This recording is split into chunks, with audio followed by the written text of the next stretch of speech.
يا رمضان شهر الرحمة والغفران.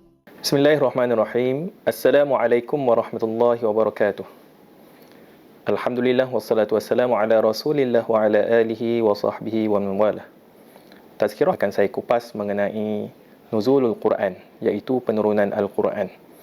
Secara ringkasnya, nuzul Al-Quran ataupun penurunan Al-Quran ini berlaku kepada dua peringkat, iaitu peringkat yang pertama ialah secara sekaligus dan peringkat yang kedua ialah secara beransur-ansur. Dalam kitab-kitab Ulumul Quran menceritakan bahawasanya penurunan Al-Quran ini secara sekaligus bermula dari Lauh Mahfuz ke Baitul Izzah, manakala secara beransur-ansur dari Baitul Izzah kepada baginda Nabi sallallahu alaihi wa alihi wasallam. Lalu Al-Quranul Karim merakamkan beberapa ayat Al-Quran mengenai penurunan Al-Quran itu sendiri. Antaranya firman Allah Subhanahu wa taala, a'udzu billahi minasyaitonir rajim. Inna nahnu nazzalna adh-dhikra wa inna lahu lahafizun. Shadaqallahul azim. Maksudnya sesungguhnya kamilah yang menurunkan adz-dzikr, peringatan, yakni Al-Quranul Karim, dan kamilah yang memeliharanya. Begitu juga Allah Subhanahu wa taala berfirman, a'udzu billahi minasyaitonir rajim. Wa Qur'anan faraqnahu litaqra'ahu 'alan nasi 'ala mukthib wa nazzalnahu tanzila. Yang bermaksud, dan Al-Quran kami turunkan ia secara terpisah-pisah agar engkau membacanya ala mukthin, secara cermat dan beransur-ansur, dan kami turunkan ia dengan sebenar-benar turunan. Begitu juga Allah Subhanahu wa taala berfirman, a'udzu billahi minasyaitonir rajim. Syahrul Ramadan alladzi unzila fihi al-Quran hudan linnas wa bayyinatin minal huda wal furqan. Bulan Ramadan iaitu bulan diturunkan padanya Al-Quranul Karim, menjadi petunjuk kepada sekalian manusia dan penerangan bagi setiap petunjuk. Juga disebutkan dalam surah Al-Qadar yang biasa kita baca, iaitu Bismillahirrahmanirrahim, Inna anzalnahu fi lailatul qadr. Sesungguhnya kamilah, yakni Allah Subhanahu wa taala, yang menurunkan Al-Quran pada malam Al-Qadar. Ada juga disebutkan pada ayat yang lain, iaitu dalam surah Ad-Dukhan, firman Allah Subhanahu wa taala, Inna anzalnahu fi lailatin mubarakatin inna kunna mundzirin. Yang bermaksud sesungguhnya kamilah yang menurunkannya, iaitu Al-Quranul Karim, pada malam yang penuh keberkatan, dan sesungguhnya kamilah pemberi peringatan. Banyak dalil-dalil yang telah saya kemukakan mengenai penurunan Al-Quran, yang mana menunjukkan bahawasanya Al-Quran itu begitu mulia. Apabila membicarakan tentang kalimah turun, ia datang daripada tempat yang tinggi dan kedudukan yang mulia dan tinggi. Justru penurunan Al-Quran ini, sebagaimana yang kita sedia maklum, ada dua peringkat yang tercatat dalam kitab Ulumul Quran. Apabila kita cermati dalil-dalil yang telah saya sebutkan tadi, kita akan dapati bahawasanya penurunan Al-Quran itu diguna pakai lafaznya dengan dua lafaz yang biasa kita baca. Yang pertama ialah lafaz nazzala. Nazzala kata akarnya, kemudian apabila ditukarkan kepada masdar menjadi tanzil. Kemudian perkataan yang kedua ialah anzala, iaitu adanya alif hamzah pada permulaan nazzala ataupun nazala. Jadi pertama apa dia? Nazzala. Yang kedua ialah anzala. Anzala juga bermaksud turun. Berdasarkan kepada ayat-ayat yang kita baca tadi, kita akan dapati bahawasanya begitu halusnya Al-Quranul Karim dalam membicarakan tentang penurunan Al-Quran. Ia mewakili peringkat penurunan Al-Quran dengan melihat kepada perkataan yang diguna pakai. Sebagaimana kita sebutkan tadi, perkataan anzala yang terdapat dalam beberapa ayat seperti Inna anzalnahu fi lailatin mubarakatin inna kunna mundzirin. Inna anzalnahu, sesungguhnya kamilah yang menurunkannya, yakni Al-Quran.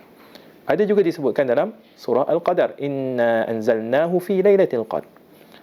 Kamilah yang menurunkan Al-Quranul Karim pada malam Al-Qadar. Begitu juga perkataan anzala disebutkan dalam surah Al-Baqarah, Syahrul Ramadan alladzi unzila fihi al-Quran.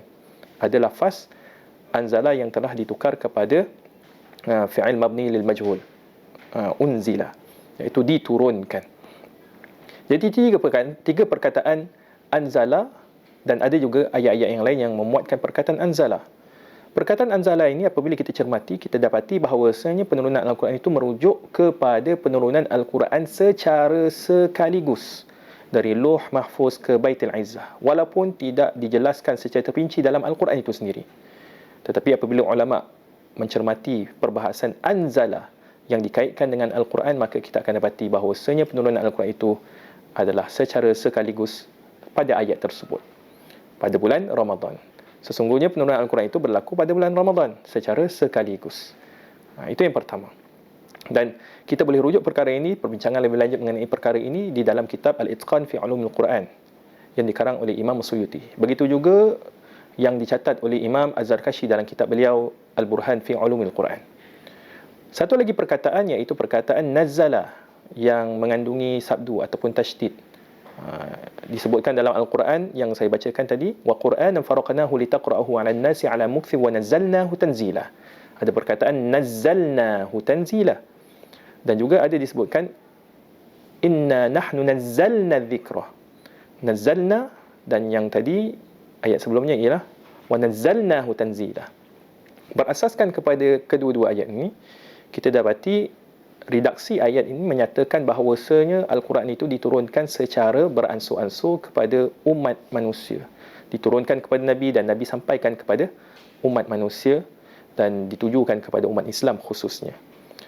Justru dari situlah kita boleh mengetahui bahawasanya penurunan Al-Quran mengandungi dua peringkat penurunan.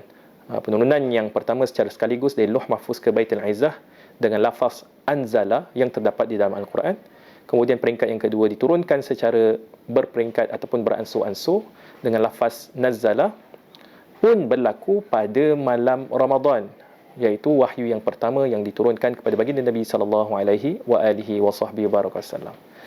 Jadi inilah perbahasan yang dapat kita lihat akan kemukjizatan bahasa Al-Quran dengan pemakaian kalimah-kalimah yang mengandungi makna yang tersendiri. Walaupun ia berada dalam satu kata akar yang sama, iaitu nazala, turun, tetapi apabila berubah kepada binaan kata 4 huruf dan juga adanya sabdu tasydid, maka ia memberikan makna dan suatu terminologi yang sedikit berbeza bagi menggambarkan penurunan Al-Quran yang berlaku secara berperingkat, iaitu peringkat sekaligus dan peringkat beransur-ansur. Secara beransur-ansur, Al-Quran turunkan kepada baginda Nabi SAW selama 23 tahun. Dan wahyu yang pertama berlaku pada bulan Ramadan, diturunkan kepada baginda Nabi SAW. Saya kira para penonton sekalian dapat memahami konsep penurunan Al-Quran. Mudah-mudahan dengan penurunan Al-Quran tersebut kita dapat mengamalkannya sesuai dengan semangat dan ruh Ramadan, yang mana di sananya terdapat hari kebesaran Islam yang dipanggil sebagai Nuzulul Quran. Wallahu a'lam bissawab. Wassalamualaikum warahmatullahi wabarakatuh.